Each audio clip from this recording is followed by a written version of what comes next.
Remata o domingo de Ramos o comezo da Semana Santa. Esta tarde as procesións do Ecceomo saíron ás rúas de Ferrol e a Coruña. Antes, vilas e cidades celebraron misas para bendecir os ramos e as palmas que saíron en procesión acompañando as imaxes da borriquiña. Un acontecemento que dá comezo a un rito católico que pasa de xeración en xeración. Sí que é certo que hai maior contratación. Suelen contratar entre 2 personas más, uno que cura el turno de la mañana y otro de la tarde. Máis contratación porque hai máis traballo. A Semana Santa arranca con boas expectativas para o turismo. Está previsto que a ocupación supere o 80%. O tempo estable anima tamén o turismo. E primeiro permiso penitenciario para Alfonso Basterra. Fontes consultadas polos servizos informativos da Televisión de Galicia hai unhas horas confirman que sairá do centro penitenciario de Salamanca, onde está internado, a semana que ven. Basterra fora condenado en 2015 cando a súa exmuller Rosario Porto polo asasinato da súa filla Asunta en 2013. Domingo de Ramos con avisos por temporal en 11 comunidades. Son de nivel vermello en Cataluña e laranxa en Aragón, Baleares e Valencia. En Cataluña hai 8 feridos, teitos desprendidos e centos de avisos aos bombeiros. En Canarias, a borrasca deixa chuvias intensas, inundacións, vento forte e estratas pechadas en varias illas. Máis de 400 hectáreas calcinadas, a UME desplazada pola zona e un grupo de 80 nenos desaloxados son as consecuencias do incendio en Murcia, en Sierra Espuña. O vento aviva o lume e os efectivos tentan controlalo. As lapas ameazaron este mediodía algunhas paraxes naturais da cadea. E Vigo xa reconquistou a cidade tras a expulsión dos franceses. Os actores e actrices da Asociación Cultural Cidade Bella recrearon este episodio co que volveron por unhas horas a 1809. Un broche de ouro para despedir por todo o alto esta festa. Impresionante, é a mellor festa que hai en Vigo, sin dúbida. Estou aquí intentando botar os vigueses fora, non me poñe nada fácil. Si un actor disfruta de su puesta en escena, lógicamente el público va a disfrutar muchísimo más.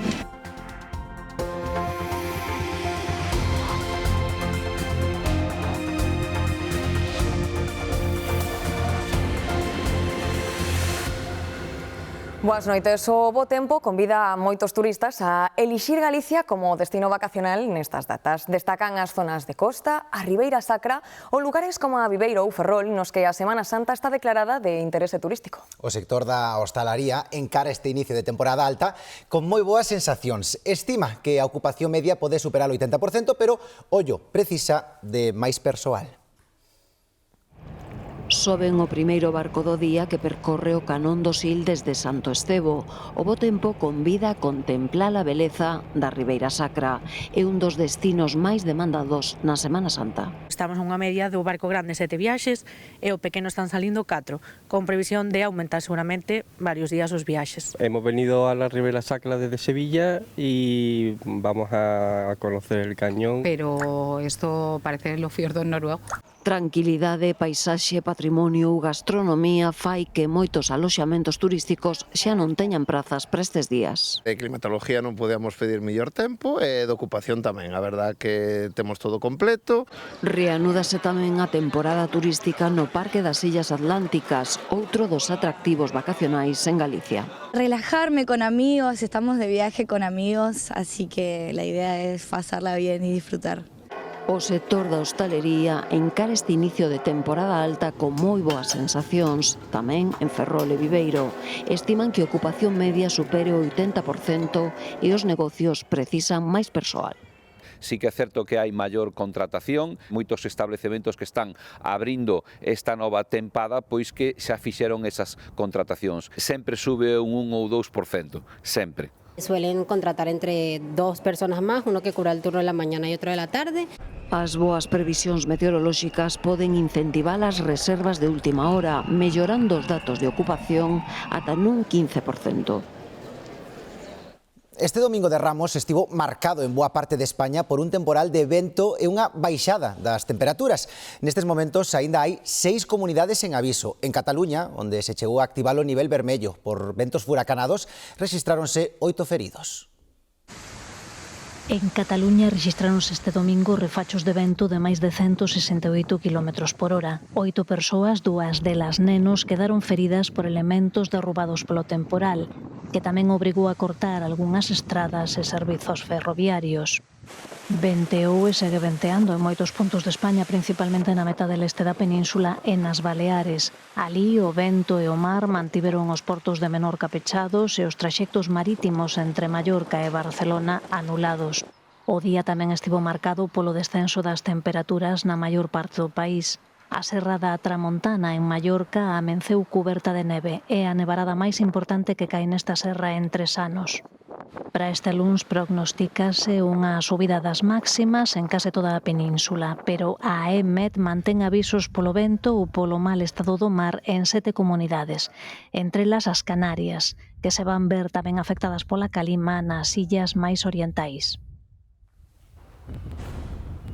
E se teñen unha viaxe programada para esta Semana Santa, ollo porque mañá comeza unha folga indefinida do persoal en terra nunha dúcia de aeroportos. Aínda que a folga en sí mesma non afecta as terminais galegas, sí poden verse perxudicadas as conexións con Madrid, Barcelona, Valencia, Bilbao ou as Canarias, entre outras. Lembren que en caso de cancelación teñen dereito ao reembolso e a unha indemnización de ata 600 euros. Traemos esta palma que la vamos a levantar muy alto. Estamos muy nerviosas. A terceira procesión desta xornada en Ferrol saiu contra as 7 da tarde da Capela da Orden Terceira de San Francisco. A confraría da Soidade celebra a procesión do Ecce Homo.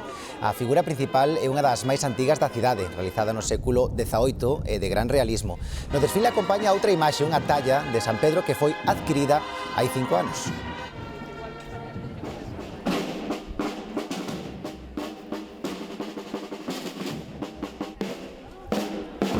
E nenos e mozos de Cangas participaron tamén esta tarde nun Vía Crucis polas rúas da localidade. É unha conmemoración que se iniciou hai 10 anos. Saíron dende a Excolexiata, unha das xoias artísticas do municipio do Morrazo, nun percorrido que os achegou ata o cruceiro de Síngulis para representar escenas do xuízo a Cristo, o Calvario e a Crucifixión. Hoxe saíron os primeiros desfiles, pero entre todas as imaxes deste inicio da Semana Santa hai unha especialmente simbólica, a da tradicional bendición dos ramos e das palmas que conmemora a entrada triunfal de Xesús en Xerusalén. En Vigo, en Viveiro e en Ferrol. Traemos esta palma que la vamos a levantar muy alto. A tradicional Beizón dos Ramos é un dos momentos máis emblemáticos da Semana Santa, que volverá a ser multitudinaria en Ferrol. A cidade viviu con devoción a saída das 2 primeiras procesións do programa, a de Xesús Amigo dos Nenos desde o Santuario das Angustias e a da entrada triunfal de Xesús en Xerusalén, que percorreu o barrio da Magdalena desde a praza da Amboaxe. É Ferrol en sí mismo, Ferrol en toda a esencia. Somos xente moi creente, hai moita xente xoven que participa nela e despois pois a tradición que temos. É moi emocionante. Todas as procesións, tanto as das Angustias como as de Dolores, como as que están no muelle, e despois ven moita xente de fora.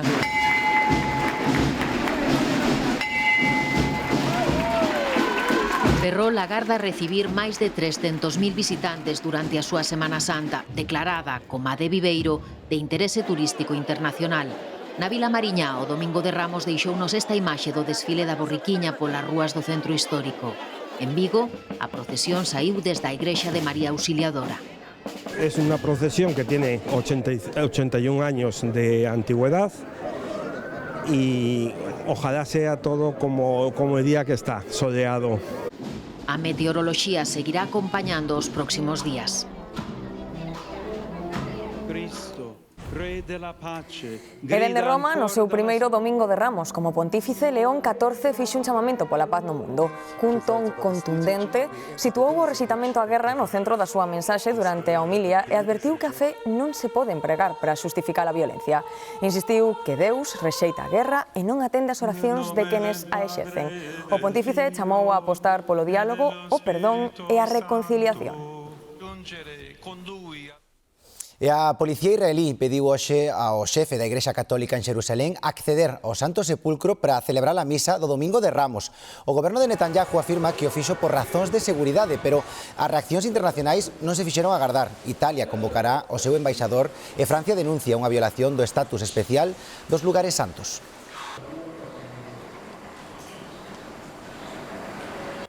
Novidades de última hora na guerra de Irán. Pakistán acaba de anunciar que vai acoller contactos entre estadounidenses e iranianos en breve para tentar poñer fin ao conflito. Mentres, dende os Estados Unidos chegan novas contraditorias e insístese na posibilidade dunha invasión terrestre selectiva en territorio da República Islámica.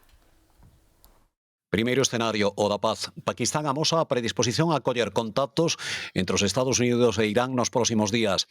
Isto sucede despois da xuntanza dos ministros de exteriores deste país, de Turquía, Exipto e Arabia Saudita, na capital pakistaní. Segundo escenario, o da guerra. Xa se dá como máis que probable que o Pentágono prepara operacións terrestres en territorio iraniano. Serían incursións específicas e non unha invasión a grande escala. De feito, esta fin de semana chegaban 3.500 militares estadounidenses máis á zona, que se unen aos 50.000 xa despregados. A resposta desde Irán a este plan é contundente. En relación coas ameazas de operacións terrestres, os guerrilleiros do Islán estamos preparados. E os comandantes e soldados estadounidenses converteránse en presa doada pros tiburóns do Golfo Pérsico, declaraba Ebrahim Zolfakari, voceiro da Garda Revolucionaria. No outro bando, o fillo do último xa iraniano, Reza Pahlavi, conminaba a Trump a rematar co réxime dos ayatolás. Non lle dean respiro a este réxime decadente. Deanlle paso ao pobo iraniano para que remate o traballo. En Israel produciuse unha fuga de materiais químicos perigosos no sur do país causada polos restos dun mísil iraniano parcialmente interceptado. Mentres, Netanyahu ordenaba ao seu exército aumentar a zona de control no sur do Líbano despois da morte dun soldado hebreo. En Irán foi bombardeada outra universidade este domingo e o réxime de Teherán insiste en que tomará represalias con universidades israelís e tamén coas estadounidenses implantadas na zona do Golfo. E o non á guerra volve protagonizar o discurso de Pedro Sánchez. Nunha carta dirixida á militancia, o presidente do goberno reafirma a súa postura sobre o conflito en Oriente Medio e saca peito por situar a España no lado correcto da historia. Defende tamén que conta coa maior rede de protección social da Unión Europea para facer fronte ás consecuencias económicas da ofensiva. Mentres, o PP asegura que os problemas de España non se solucionan mandando cartas. Din que as medidas adoptadas polo goberno están xa caducadas e son insuficientes. Consideran que as familias están asfixiadas e denuncian que o goberno cada vez recada máis e que é necesario baixar os impostos. La foto de la España del sanchismo es la foto de la inflación, de la incompetencia y de la corrupción. El efecto de la inflación sigue ahí y las medidas son insuficientes para que la gente pueda llegar a fin de mes. ¿Y por qué son insuficientes? Porque lo que hace falta es bajar impuestos de una manera decidida, fundamentalmente el IRPF. A Policía Británica investiga o atropelo múltiple deste sábado na cidade de Derby que deixou 7 persoas feridas. O presunto responsable, un home de 36 anos, foi detido poucos minutos despois dos feitos e permanece baixo custodia acusado de tentativa de asasinato e condución perigosa. Axentes da unidade antiterrorista colaboran na investigación, aínda que as autoridades subliñan que polo momento non se considera un acto terrorista e que se trata dun incidente illado sen risco para a poboación. De volta a España, en Murcia, un incendio declarado este mediodía no Parque Natural da Serra de Espuña leva xa queimado unhas 400 hectáreas e obrigou a desaloxar un campamento cuns 80 nenos. O lume presenta unha fronte de 2 kilómetros avivado polo intenso vento na zona e xa cadou o nivel 2 de emerxencias. Ademais, os nenos e os seus monitores, que pertencían a un grupo scouti, tamén se desaloxou unha granxa por precaución. Nos labores de extinción participan unhas 150 persoas, 2 hidroavións e xa está autorizada a incorporación da unidade militar de emerxencias, a UME. Seguindo a evolución do lume, permanece o presidente da Comunidade de Murcia, así como os alcaldes dos concellos afectados, que esperan que a forza do vento diminúa nas próximas horas e facilite os traballos de extinción. Os bombeiros dan por controlado o incendio na terminal de ferries do Porto de Barcelona que quedou estabilizado arredor das 4 da tarde. O lume comezou ao mediodía nuns remolques de mercadorías. Arrasou 20 colectores, pero non houbo persoas feridas. A Autoridade Portuaria de Barcelona confirmou que as mercadorías afectadas non eran perigosas. Ata o lugar desplazáronse 10 dotacións de bombeiros. Alfonso Basterra podería sair do cárcere no seu primeiro permiso dende que o condenaran pola morte de Asunta en 2015. Fontes consultadas pola Televisión de Galicia confirmaron que lle concederon un permiso de 4 días que poderá disfrutar a partir deste luns. Alfonso Basterra cumpre condena no cárcere de Topas, en Salamanca, onde foi trasladado dende o de Teixeiro. Foi condenado a 18 anos de prisión pola súa participación canda a súa exmuller no asasinato da súa filla. Esta será a primeira vez que abandone o cárcere dende a súa detención en setembro de 2013. En Asturias, un home faleceu nun incendio declarado no almacén dun bazar en La Felguera. Os bombeiros localizaron o cadáver unha vez que remataron as tarefas de extinción. Malia que nun primeiro momento pensaron que non había ninguén no interior do local porque non se dera constancia de persoas atrapadas. Algunhas fontes apuntan a que o falecido podería ser a parella da propietaria do establecemento. A investigación continúa aberta para determinar as causas dun lume que se complicou pola grande cantidade de material almacenado. Gran susto en Oia. Unha muller logrou salvar a súa vida tras arder o seu coche esta madrugada. O vehículo saiu da estrada e caeu nunha leira, onde comezou a arder. A rapidez da condutora foi clave. Logrou sair polo seu propio pé e pedir axuda aos veciños dunha casa próxima mentres o lume, en cuestión de minutos, devoraba o automóvil.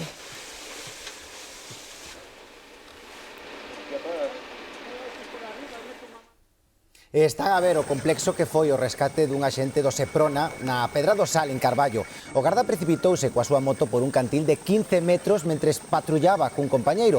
Atoparon inconsciente e foi evacuado no helicóptero medicalizado ao Hospital da Coruña.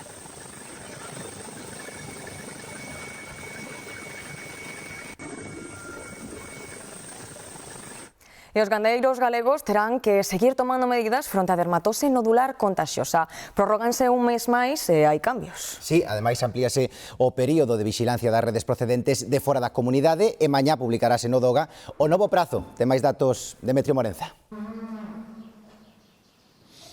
Sí, ese prazo catado agora era de 21 días a partir das próximas xornadas e ata o día 30 de abril ese prazo amplíase a 28 días. Ollo, poderá prorrogarse incluso en caso de vendo como evolucione a situación desa enfermidade. En canto ao resto das medidas que se veñen aplicando, continuarán manténdose eses controis neses eventos con fins comerciais, tan só poderán acudir gandos procedentes de explotacións galegas e os vehículos que procedan de fora da nosa comunidade terán que seguir un estrito control de desinfección, terán que acceder tamén valeiros, medidas que van continuar en vigor e tamén que se van publicar xa mañá no Diario Oficial de Galicia con esa ampliación de 21 a 21 días de control veterinario para o gando procedente de fora da nosa comunidade. Conta atrás pro peche total dun tramo da estrada da Pasaxe e da AC12 na Coruña. A partir de mañá e durante 3 días, esta arteria quedará cortada para derrubar o viaduto de entrada ao hospital. Para acceder a él, poderá empregarse o acceso pola AC10 ata a avenida de La Madosa, que está reservado para ambulancias. O tráfico será desviado ata Alfonso Molina e Casablanca para tratar de garantir a fluidez nun punto que é un dos principais nexos da cidade. A proposta dos veciños da parroquia de Busto de separarse de Santiago de Compostela para incorporarse ao concello de Trazo reabre un debate que xa tivo un antecedente no propio municipio. O caso de algúns núcleos da parroquia da Barciela que hai 20 anos pasaron a formar parte do concello de Oroso. O proceso de segregación da Barciela iniciouse en 1996, impulsado pola propia veciñanza, que argumentaba a súa maior vinculación xeográfica e funcional co núcleo de Sigüeiro. É o normal, tendo o ayuntamento ao lado. É o máis normal. E por iso quixemos pasar, non por non estar contentos en Santiago, pero quixemos pasar por os bures. Aquí en Sigüeiro empezou a haber todo, porque había de todo, e hai. Entón foi cando quixeron vir para... Quedaron contentos e quixeron vir para aquí. Para trámites, pois, por exemplo, eu tiña que ir buscar certificados a Santiago, ao Concello de Santiago, certificados por os rapaces para o colegio, e eso tiña que ir a solicitar lá. Non me quedía cómodo, non? A segregación incluiu o sector da Barciela que se integra no tecido urbano de Sigüeiro, que inclúe ámbitos como a Foca, a Igrexa e Sigüeiro Santiago, na contorna da Avenida da Garabanxa. Estableceuse como nova fronteira natural entre os dous municipios o río Tambre. Entonces, que eu cando fixen a casa ainda era de Santiago isto. E despois o tempo pasou para aquí. De Santiago estaba moito máis aislado, non atendían apenas nada, e jurasia todo aquí, pois hasta mesmo as luces públicas deste lado non sabía. Os concellos de Santiago e Oroso acadaron un acordo para facer efectiva a incorporación desa zona ao termo municipal de Oroso, que a Xunta ratificou por decreto no ano 2005. Quedas con tus amigos y hablan de temas que si tú no tienes TikTok, Instagram o Facebook, lo que sea, no entenderías. Tienen 1000 amigos virtuales, pero no tienen 2 amigos para salir a tomarse una Coca-Cola. Pois diso vai esta iniciativa, facelo o Camiño de Santiago sen mirar a pantalla, nin estar pendentes dos me gusta, dos likes. E o reto de 8 mozos de Alacant que peregrinan estes días sen teléfono móvil. Nesta viaxe non hai selfies, non se fan vídeos para TikTok, non se soben stories, nin se cambia o estado. Por non haber, non hai nin hora. Estes mozos camiñan cun grupo de psicólogos e educadores que tratan as adiccións comportamentais e valoran o dano que lles están facendo as redes sociais.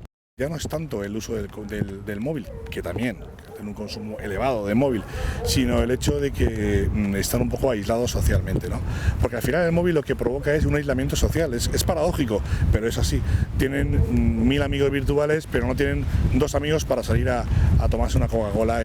O móvil quedou en Alacant e con el a ansiedade por quedar sen baterías, sen datos ou sen ver o que está pasando. Te diría que casi 8 horas o así al día. Pero porque, en cierto modo, hoy en día las redes sociales influyen mucho en tu entorno. Es decir, tú a lo mejor quedas con tus amigos y hablan de temas que si tú no tienes TikTok, Instagram o Facebook, lo que sea, no entenderías. Pues de 6 horas diarias igual, vamos, una jornada de colegio entera. Y ostras, estaba un poquito atado de subir así un poquito y ver lo que decían, tal, esto, lo otro. Usaba el móvil 12 horas al día y pues a mí me encanta el TikTok, el Instagram, bueno, es que uso muchísimo.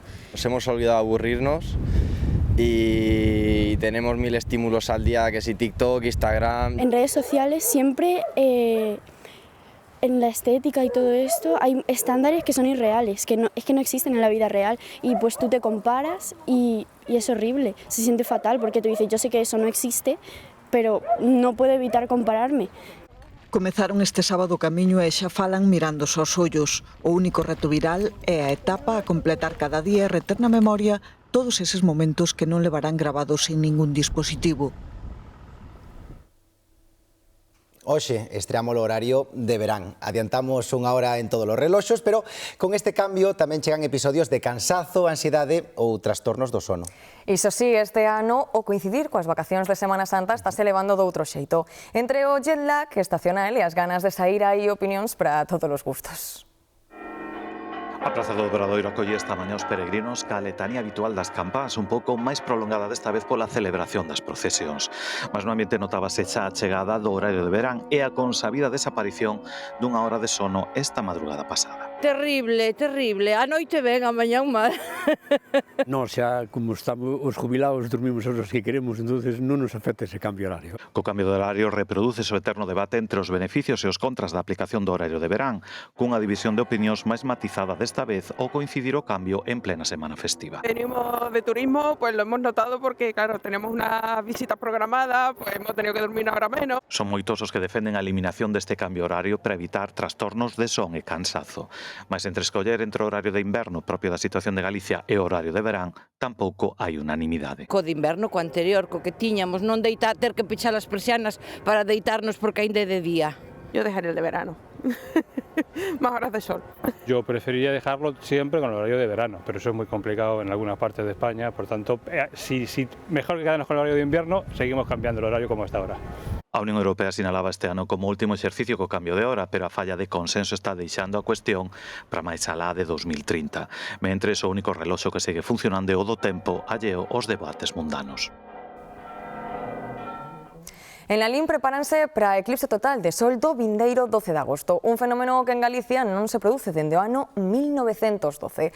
Un programa cheo de actividades que tamén quere promocionar o patrimonio autóctono. A eclipse total de sol do vindeiro 12 de agosto será o grande acontecemento astronómico do último século en Galicia.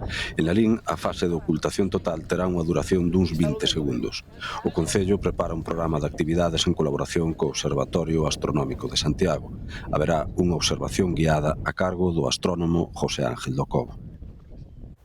Creo que pode facer aquí unha labor de explicación moi importante, e farémola desde aquí para ver o eclipse. Logo tamén gustaríanos facer un festival dedicado, pois non sei, ás estrellas, ao sol, á lúa, o que sea, un festival que estamos buscando como chamarlle, para que a xente que veña a ver aquí o eclipse pois poida ter aquí música un pouco ligada ao que é a ocasión. Tanto o festival como a observación guiada do eclipse vanse facer a carón do Altar do Sol, un monumento megalítico declarado ben de interese cultural en 1974. Forma parte da necrópole de Alperiz, que o Concello de Lalín pretende recuperar e poñer en valor. Pero queremos ir moito máis alá para intentar que o Altar do Sol e o conxunto megalítico de Alperiz, xunto ca Mamo da Cruz, que está pendiente de excavar e que está pedida á Xunta, pois podamos facer un punto de referencia obligado no que toca a paisaxe, no que toca a, digamos, a cultura megalítica que pode haber en Galicia. As actividades relacionadas co eclipse enmárcanse dentro da promoción de Lalín como destino Starlight de observación das estrelas. O eclipse total de sol coincidirá co día de maior intensidade da chuvia das Perseidas.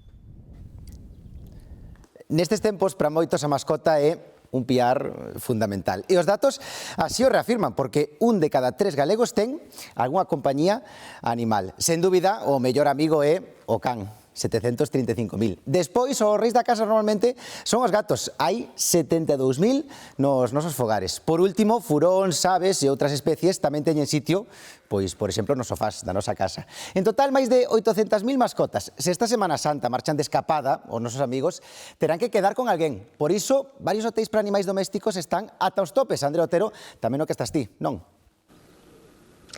Sí, efectivamente, é o caso deste hotel canino felino Villamai en Brión. Aquí están completos para esta Semana Santa e levan semanas recibindo reservas para coidar tanto cans como a gatos, sobre todo, que é aquí a súa especialidade, e que son moitos os hotéis de mascotas que teñen que colgar o cartel de completo para esta Semana Santa, xa que os donos queren ir tranquilamente de vacacións e deixar os seus compañeiros nas mellores mans posible, que, segundo nos contan dende o propio sector, este tipo de negocios están en auxe, xa que fai anos eran os familiares ou os amigos os que coidaban das nosas mascotas, e hoxe en día podemos contratar un profesional para que o fagan a nosa ausencia.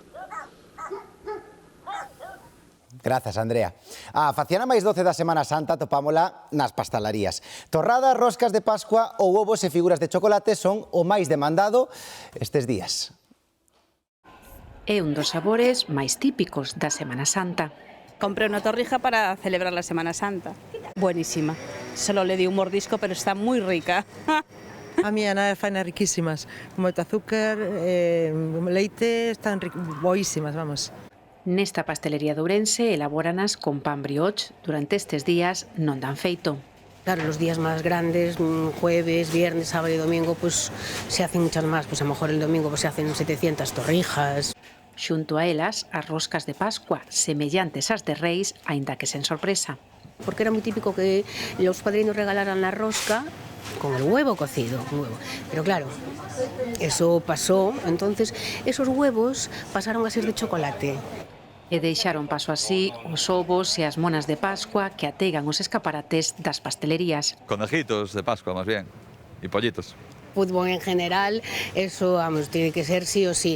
Y luego, pues sí, personajes que van saliendo en la televisión con adornos pues muy llamativos para que los chiquillos les guste.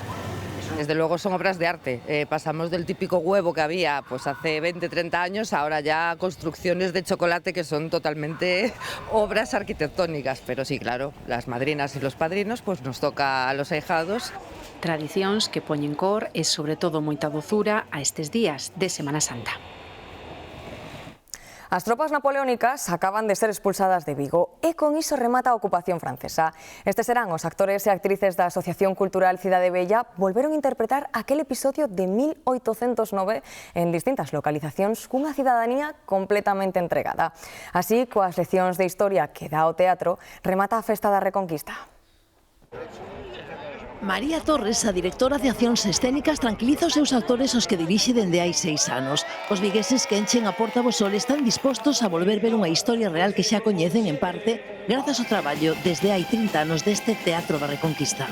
No, esto es teatro y yo trabajo con ellos técnicas actorales reales, es decir, aunque ellos no sean profesionales de la escena, en este momento son actores, con lo cual yo, para que ellos se suban al escenario, para que defiendan una pieza que es muy compleja, escúchame, esto tiene que estar todo atadito. A historia coral como foi a expulsión do exército francés en 1908 a Antoine Charlot, un comandante francés que xa estivera nas campañas napoleónicas de Egipto na toma da Bastilla, empeza a perder folgos en Vigo. Cristian, o actor que interpreta, inspírase no Coronel Landa de Tarantino.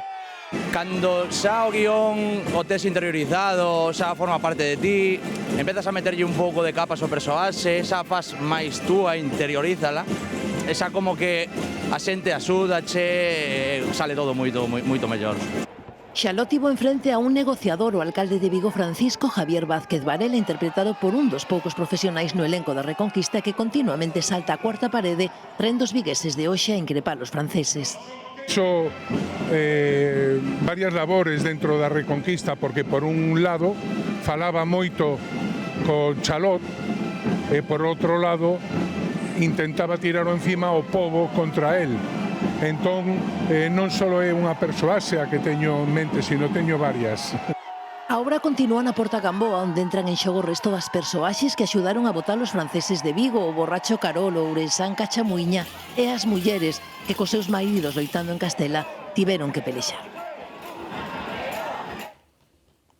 E non queremos despedirnos sen ensinarlles algún deses detalles cos que a natureza nos sorprende de cando en cando. Os paseantes que se atopaban nas inmediacións da Dársena da Coruña puideron asistir á irrupción de varios arroaces no recinto portuario, facendo as delicias de pequenos e maiores. Non é a primeira vez que os golfiños irrompen no Porto Herculino, principalmente na procura de peixes, e que se a Coruña é a cidade onde ninguén é forasteiro, os arroaces non ían ser menos, claro.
Que gozada. E hai que ser moi bo para tocalo así de ben, Xa saben que a información continúa en G24 e tamén en g24play.gal.